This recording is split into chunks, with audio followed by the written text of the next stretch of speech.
Oh, honey, I'm so sorry. There's been a mix-up. That letter was meant for your father. Wait, Sam likes Dad?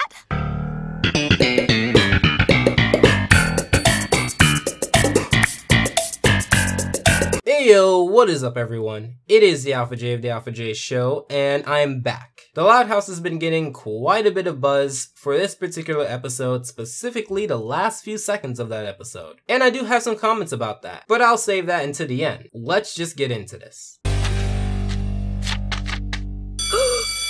Emergency sibling meeting! I call an emergency sibling meeting! Well, thank you for dropping my subscription to Bamboo Monthly on the floor. They never pick up that mail, by the way. Lincoln has an important message that deems an emergency sibling meeting. Everyone gathers around with the oldest, Lori, here, starting the meeting. There's also a running gag about Lisa not being able to read the minutes from the last meeting. Lori reads the message, and we find out that a secret love letter was given to L. Loud, which could really mean any of them. Clearly the letter's for me, and it's from Bobby.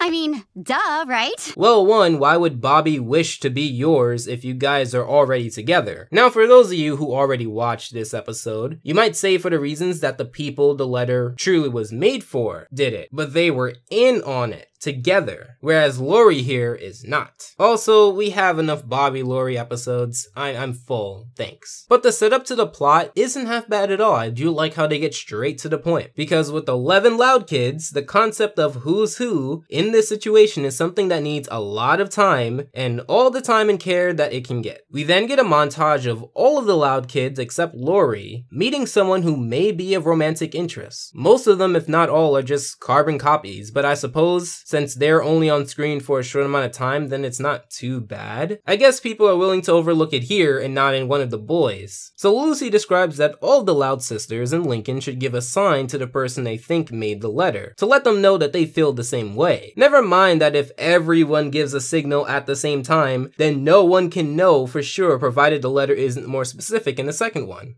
Oh look, a contrived plot. I do have to give the writers, animators, pretty much all of the staff their credit. For this moment here, I have to watch this episode multiple times, just to let the story elements sink in, make sure that I don't miss anything. And I love watching these small montages. Never once did they get boring for me. They are highly individualized, straight to the point, and humorous. In fact, they keep similar themes, like Lincoln playing at the arcade and having more than just a scare or a stare involved, as well as what Lily does in general. They do this particular montage repeatedly in the episode and never once does it feel stale. I feel like the episode perfectly paced the montages from subtle to progressively more involved in a sense, which really leads you to want the characters to interact more. I think the young whippersnappers call this a tease. They continue the theme of Lisa not being able to read the minutes from the last meeting. I feel the same way about that I feel about Richard in The Shell. It's just there. If it wasn't, I wouldn't miss it. So a second letter comes, miraculously more specific to make this plan work. Notice how Luna is the one who delivers the letter, which apparently has a full intact rose in it. Do you realize the secret science you created? We can increase the shipping capacity of UPS, FedEx, and all of these other postal services. We can create limitless possibilities with the military. And I don't care because Lincoln dropped my subscription to Bamboo Monthly. Roses are red. They brighten our town, like your sweet smile and your hair, which is brown.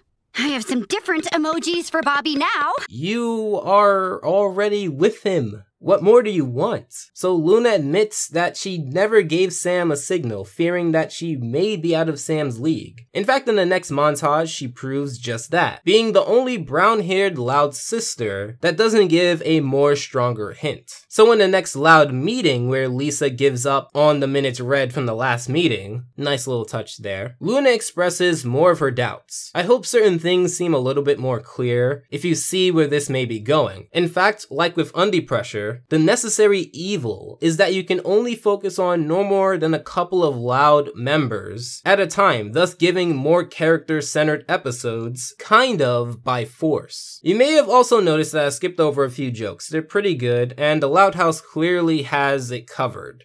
Dear L. Loud, here's a third letter, cause I'm still feeling skittish. I dig your sweet sounds and love of all things British. Luna, it's definitely you! So they meet up at this British restaurant and they realize that this entire letters thing, that was all a mistake. The letter was never addressed to Luna. In fact, it was never addressed to a Loud's sister. In fact, it wasn't even addressed to a child at all. This entire time, the letter was addressed to Lynn Loud, the father, not this Loud sister here. I don't know how that works, but back to the point. What a twist that involves things we may not necessarily remember. It's like those times when you've seen something for a very long time and you've seen it repeatedly, but when you're asked something very simple like the color of a certain component of it or what it says, you don't know because you weren't specifically focusing on that part, or you may not even notice that that was a thing. I think Papa Loud's hair color was that for me, and I'm willing to bet many of you as well. So they described the story of a very thick Rita Loud trying to woo Lynn Loud. I can see why they made 11 kids. The story itself is quite simple, too short for me to gain an attachment to, but the real takeaway here is that I do like how Lynn Loud was cool because he pursued what was fun for him, and he met someone who was not only into him,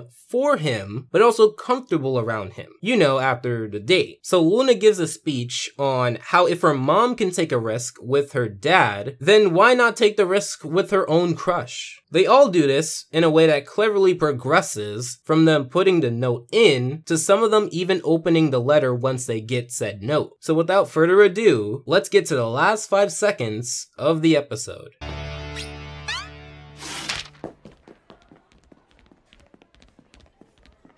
See you later, Sam. Okay, see ya!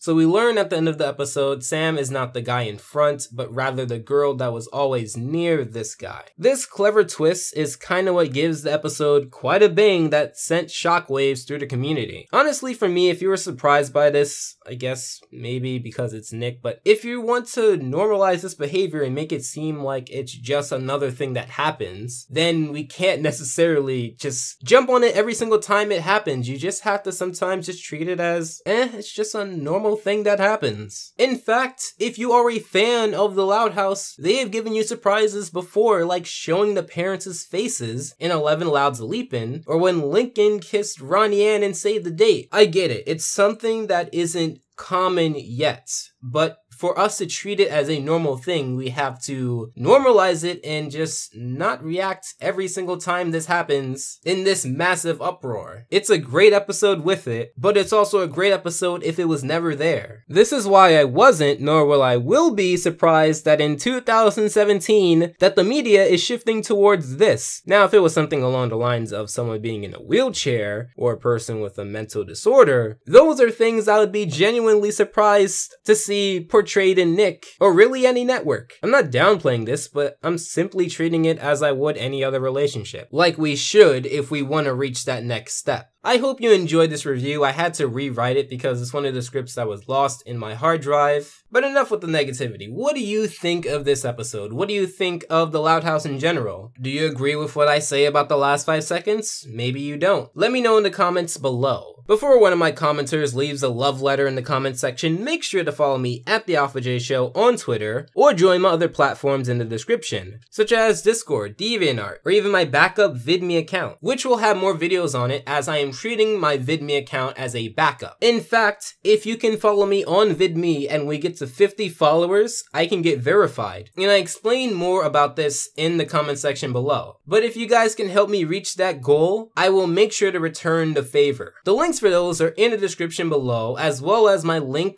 to my request page. If you have any episode of any show, please leave it in that comment section below, but after you read the pinned comment there. If you really like this video, I highly suggest my Clarence Mystery Girl review, because that also deals with romance. Or my Gumball Versus, because that also deals with romance. Make sure to subscribe and feel free to consider my Patreon. As always, I hope your time is well spent, and Alpha out.